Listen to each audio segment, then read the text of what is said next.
Hey, welcome back to the channel. My name is Keith and I'm sure glad you stopped by today. In today's video, we're going to be tackling the topic of the all too common flare-ups. That's right, if you've been grilling at all, it's only a matter of time before you encounter a flare-up. So in today's video, we're going to break down to you exactly what a flare-up is, how do you prevent flare-ups when grilling, and also what do you do despite your best efforts to prevent a flare-up, you encounter one anyway. How do you handle that? So if that sounds good to you, let's dive in. So first, let's talk about what a flare-up is. A flare-up is when fats or oils from the meat that you're cooking drip down onto the charcoal, and this causes a sudden burst of flame. And this flame can char your meat to the point where it's burnt, and it can also create massive temperature fluctuations in the grill if left unchecked, and this can also lead to uneven cooking of your meat. So first thing we want to do, let's talk about prevention. So what are the preventative measures that we can take to reduce the risk or likelihood of flare-ups happening? So first, let's start with meat preparation.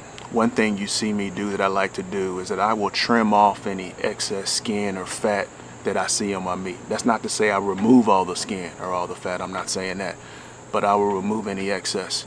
And by removing any excess fat, you're just reducing the amount of fat that's going to drip into those charcoal, and you're also going to reduce any skin that may dangle into the charcoal and possibly cause a flare-up. So another thing we can do to reduce our chances of flare-ups is to be mindful of the oils and marinades you use. Now, nothing wrong with oils and marinades. If you've seen any of my videos, you know I love my olive oil. But one thing I try to do is before I put the meat on the grill, I will remove any excessive olive oil, or if I'm using a marinade, any excessive marinade. You don't want that stuff dripping down on those coals, because that in and of itself can start a flare-up. So next thing we can do, remove any excessive oils and marinades, and that should hopefully help you reduce your chances of a flare-up as well. Before we go on and before I give you my next tip, do me a huge favor. Smash that like button and smash that subscribe button right now. I'd really appreciate it. So we're still talking about preventative measures we can take to reduce the risk of flare-ups. Now let's move on to grill preparation. One thing that I like to do periodically is to just take a look at my grill. I can notice it, when I'm grilling, and look for any excessive buildup in your grill of grease. Because after multiple grilling sessions, you'll see that there may be some grease that builds up at the bottom of your grill, along the walls of your grill.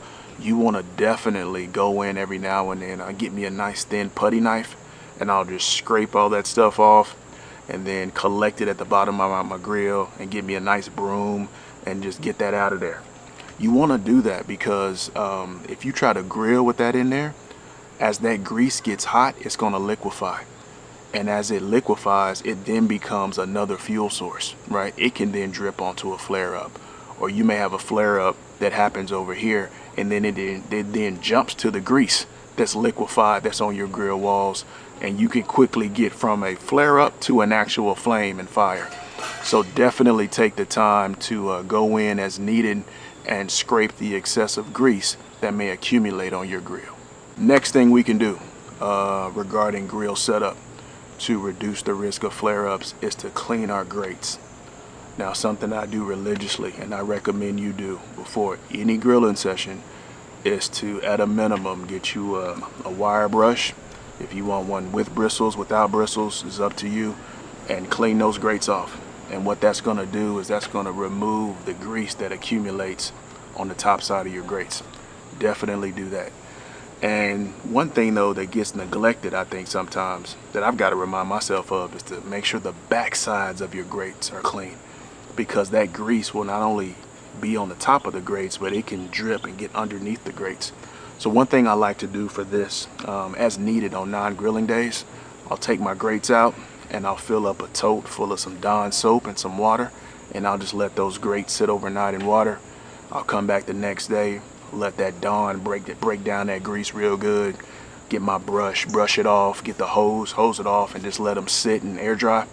And you want to get them dry because you don't want those grates to rust on you. And then that's a great way to get a lot of that grease that accumulates on the backside of those grates. So another thing that I like to do in order to prevent flare-ups is to use the indirect method. or the two-zone technique, it could be called as well. And remember what a flare-up is, right? That was those fats from the meat drip into the coals. Well, with the indirect method or the two-zone method, we're going to have our coals on one side and we're going to have our meat on another side. And I'll drop a card to a video I did some time ago that shows this technique with some chicken wings, and it works tremendously well. But with this technique, since your meat's on one side and your coals are on another, you reduce the risk of flare-ups, because as that meat drops, it's not going to drop on the coals. And what you can do to help yourself with cleanup is to put a drip pan underneath that chicken. I'm bad about forgetting to do this, and what that does is help you with cleanup so that those fats are not dripping into your ashtray and don't collect in the bottom of your grill. Instead, they would collect in like an aluminum drip pan that's disposable. Then you would simply throw that away, and that's how you can reduce flare-ups using that technique. So now we're into the grilling phase. And so once we get into the grilling phase, right, we talked about grill setup. Now we're into the grilling phase. We're actually grilling, doing our thing. What are some preventative measures we can take during the grilling phase? And I think one thing we got to talk about is temperature control. Being able to regulate, knowing how to adjust and control temperature on a charcoal grill is important. And I've got a whole video dedicated to that. So if you want to go check that video out, I'll drop some cards up here, drop some links down in the description below. But there are three variables, three things we need to keep in mind in order to regulate or adjust temperature on our charcoal grill. Number one is going to be fuel source. That is, what type of fuel are you using? Are you using charcoal? Are you using lump charcoal? Are you using wood? Do you understand how lump charcoal wood may burn hotter than charcoal briquettes? And are you familiar with your fuel source and know how much to use so your grill doesn't burn too hot? That's what I'm talking about when it comes to temperature control and understanding of fuel source. Number two is going to be meat placement. Understanding when to use the direct technique, when to use the indirect technique. If you need to relieve your meat from experiencing any high temperatures, you got to understand meat placement. And number three is going to be airflow. Do you know where the exhaust vents or vents are? Some grills have multiple exhaust vents. Some grills may have multiple intake vents. Do you know where those vents are? And do you know how to adjust those vents to regulate temperature, right? And it's not just the intake vents. These are knobs that you can turn, virtual knobs that you can turn to regulate temperature. So that's fuel source, meat placement, and airflow. So go check that video out I have about adjusting temperature, and that should be able to help you prevent those flare-ups by knowing how to regulate temperature on your charcoal grill. The second thing we can do while we're grilling in order to help prevent flare-ups is keep the lid closed and only open if necessary. Now there's an old saying, if you looking, you're not cooking. Man, when you on this grill and you're cooking over high temperatures and you're cooking over those coals, if you looking, you run the risk of burning your food up to a point where this grill will jump up and knock you out, and it will char up your meat and you will burn your food up just like that. So you can't do the peekaboo grilling. That peekaboo grilling is people who just, you just open up your grill just to see what's going on, and you want to see just the meat change, you know what I'm saying, as it's grilling. Don't do that. You only open the grill when necessary to check, go where you need to do. Eliminate the peekaboo grilling.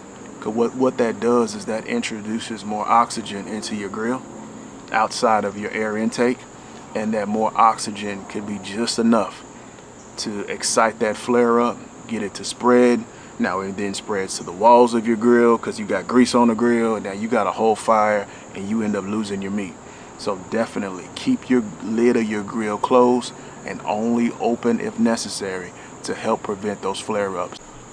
So we just talked about preventative measures, things that you can do to try to reduce the likelihood of flare-ups happening. And despite our best efforts, man, sometimes those flare-ups are just gonna happen. So let's talk about how do we manage flare-ups and knock them out in the event they do happen. The first thing that I like to do when I see a flare-up is to just close my grill. Close the grill and cut off oxygen and see if that handles it. Now, I didn't say close your grill and walk away, right? Because there are times where that may not handle it. Now we got to escalate and do some other things. But I think step number one, when you have a flare-up, close your grill and see if that handles it. But I want you to stay close to your grill, because what you're gonna do is you're gonna listen for the sizzle. Right, that sizzle represents those fats and oils from hitting those coals and that fire coming in contact with the meat, and you're gonna listen to how aggressive it is. If you think it's getting more aggressive, that sizzle is getting faster, more aggressive, now we gotta go in there and take some other measures in order to protect what's on the grill. However, if it calms down, if it subsides, it's not aggressive, chances are it got dealt with. And what I like to do on my Char-Griller, since I got this offset firebox, I'll simply open up that firebox and I will look down the line to see, do I see any activity? And if not, I'll close her up and we'll keep on cooking. So step number one would be to close the grill, cut off oxygen, and see if that handles the flare up. So now let's say that we close the grill, but that still didn't handle the flare up. So now we've got to escalate. We got to do some additional measures. So the next thing I would do is that if you're set up with the 2-zone technique to where you have got a hot area and you've got a safety zone, a zone where there are no coals, you would simply move your meat to that safety zone to get it out of the way of the flare up. And if you move the meat, then that should reduce the chances of all the fat and stuff from dropping on the flare up. Now, a lot of times you see me grilling, I don't operate with a safety zone when I'm grilling direct. I got the coals spread across the whole grill. If I encounter a flare up, what I'm doing is typically moving to the cool area of my grill. So I know my grill, I know where the cooler parts of the grill are, and I'll move over there and I'll start stacking my meat to get the meat that was subjected to the flare up out of the direct heat, and I'll start putting it at the top of the stack. So those are two technique things that you can do if encounter a flare up. One would be to move to the safety zone if you're set up for 2 zones, or move to the cooler area of your grill and start using the stacking technique. So the last thing I'm going to mention when it comes to dealing with flare up, think about what you're using as a spritzer. And a lot of times people will use water and maybe juice or something like that. That should not exacerbate the fire, right? So if you want to spritz the flare up a little bit while you're spritzing your meat and give it a few sprays of the flare up to try to get it to calm down, that's one technique you can use. But be mindful of what you got in that spritzer, man. If you spritzing with marinades and oils and all that, you just gonna give that fire more fuel. So keep that in mind. And I'm hesitant to even mention water and that technique because I remember, man, growing up as a kid, and you see these people grilling and you go over to their house and they're not really familiar with how to manage a grill. And when the charcoal gets hot, they want to pour the water, you know what I mean, on the coals, not just spritzing, they're pouring water on coals to try to get the fire under control. But what happens when you pour water on charcoal that's ashed over? Not only is your temperature gonna drop, but what's gonna happen to those ashes? They're gonna rise up and overtake that meat and get on that meat, man. And I remember as a kid, man, you at somebody's house and you eating some chicken and they got all this barbecue sauce on the chicken and you don't even know what the chicken working with underneath the sauce. And you like, man, this sure is some gritty pepper. Like, oh man, that ain't pepper. This meat is loaded with ashes. You know what I'm saying? So be careful if you want to use water to try to control a flare up, because well, all that's going to do, man, is make those ashes rise up if you use a lot of it. So just keep that in mind when you're trying to manage your flare ups. So there we have it, y'all. I took you through a number of preventative measures you can do, right? Remember, those are things that you can do to reduce the likelihood of flare ups happening. And we also gave you some reactive measures. Those are things that you can do if a flare-up just happens, right? Despite your best efforts, and you just got to get in there and knock that flare-up out. We gave you some techniques. So definitely keep these in mind, practice them, and man, I'm confident that this can help you get those flare-ups under control when you're grilling. Thank you so much for watching today's video. I hope this video helped you out. If it did, hit that subscribe button and click that bell so anytime we drop a new video, you'll be the first to know. Hit that like button and leave me some comments. I'd love to hear from you. If you're interested in any of the products we used in today's video, we'll leave some links down below. Hope you have an awesome day, and thanks for watching.